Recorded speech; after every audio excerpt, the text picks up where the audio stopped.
آپ صلی اللہ علیہ وسلم کی جبرائیل علیہ السلام سے پہلی ملاقات، آئیے جانتے ہیں تفصیل کے ساتھ۔ حضرت صلی اللہ علیہ وآلہ وسلم پر وحی کا ابتدائی دور اچھے سچے پاکیزہ خوابوں سے شروع ہوا۔ آپ خواب میں جو کچھ دیکھتے وہ صبح کی روشنی کی طرح صحیح اور سچا ثابت ہوتا۔ پھر من جانب قدرت آپ تنہائی پسند ہو گئے اور آپ نے غار حرا میں خلوت نشینی اختیار فرمائی اور کئی دن اور رات وہاں مسلسل عبادت اور یاد الہی و ذکر میں مشغول رہنے لگے۔ جب تک گھر آنے کو دل نہ چاہتا توشہ ہمراہ لیے ہوئے وہاں رہتے۔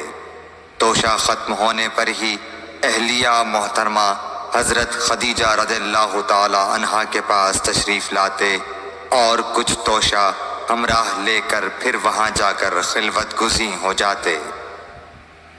یہی طریقہ جاری رہا یہاں تک کہ آپ پر حق منکشف ہو گیا اور آپ غار حرا ہی میں قیام پذیر تھے کہ اچانک حضرت جبرائیل علیہ السلام آپ کے پاس حاضر ہوئے اور کہنے لگے کہ اے محمد پڑھو۔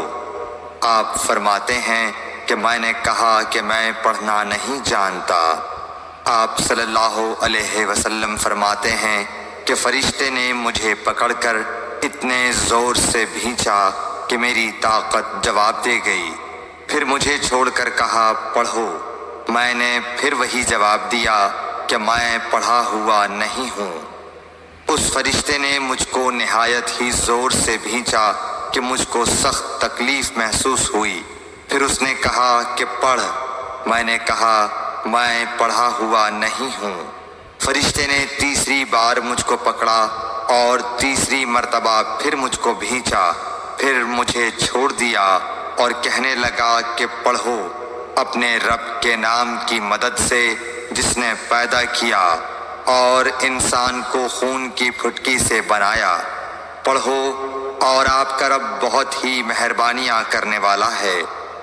بس یہی آیتیں آپ حضرت جبرائیل علیہ السلام سے سن کر اس حال میں غار حرا سے واپس ہوئے کہ آپ کا دل اس انوکھے واقعے سے کانپ رہا تھا۔ آپ حضرت خدیجہ کے ہاں تشریف لائے اور فرمایا کہ مجھے کمبل اوڑھا دو، مجھے کمبل اوڑھا دو۔ لوگوں نے آپ کو کمبل اوڑھا دیا۔ جب آپ کا ڈر جاتا رہا تو آپ نے اپنی زوجہ محترمہ حضرت خدیجہ رضی اللہ تعالی عنہا کو تفصیل کے ساتھ یہ واقعہ سنایا اور فرمانے لگے کہ مجھ کو اب اپنی جان کا خوف ہو گیا ہے۔ آپ کی اہلیہ محترمہ حضرت خدیجہ رضی اللہ تعالی عنہا نے آپ کی ڈھارس بندھائی اور کہا کہ آپ کا خیال صحیح نہیں ہے۔ اللہ کی قسم آپ کو اللہ کبھی رسوا نہیں کرے گا۔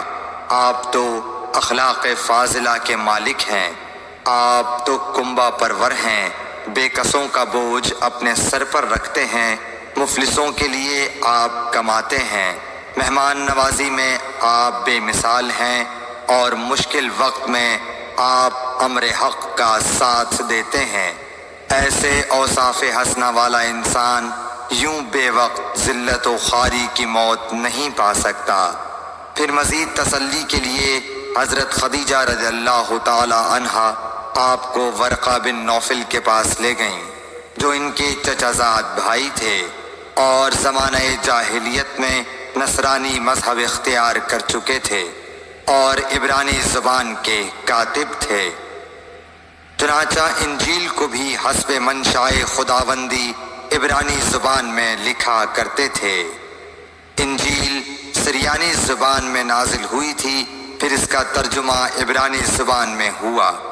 ورقہ اسی کو لکھتے تھے۔ وہ بہت بوڑھے ہو گئے تھے، یہاں تک کہ ان کی بینائی بھی رخصت ہو چکی تھی۔ حضرت خدیجہ رضی اللہ تعالی عنہا نے ان کے سامنے آپ کے حالات بیان کیے اور کہا کہ اے چچا زاد بھائی، اپنے بھتیجے محمد صلی اللہ علیہ وسلم کی زبانی ذرا ان کی کیفیت سن لیجئے۔ وہ بولے کہ بھتیجے آپ نے جو کچھ دیکھا ہے اس کی تفصیل سناؤ۔ چنانچہ آپ صلی اللہ علیہ وآلہ وسلم نے از اول تا آخر پورا واقعہ سنایا، جسے سن کر ورقہ بے اختیار ہو کر بول اٹھے کہ یہ تو وہی ناموس معزز رازدان فرشتہ ہے جسے اللہ نے حضرت موسیٰ علیہ السلام پر وحی دے کر بھیجا تھا۔ کاش میں آپ کے اس عہد نبوت کے شروع ہونے پر جواں عمر ہوتا، کاش میں اس وقت تک زندہ رہتا جب کہ آپ کی قوم آپ کو اس شہر سے نکال دے گی۔ رسول کریم صلی اللہ علیہ وآلہ وسلم نے یہ سن کر تعجب سے پوچھا کہ کیا وہ لوگ مجھ کو نکال دیں گے، حالانکہ میں تو ان میں صادق و امین و مقبول ہوں۔ ورقہ بولا، ہاں یہ سب کچھ سچ ہے، مگر جو شخص بھی آپ کی طرح امر حق لے کر آیا لوگ اس کے دشمن ہی ہو گئے ہیں۔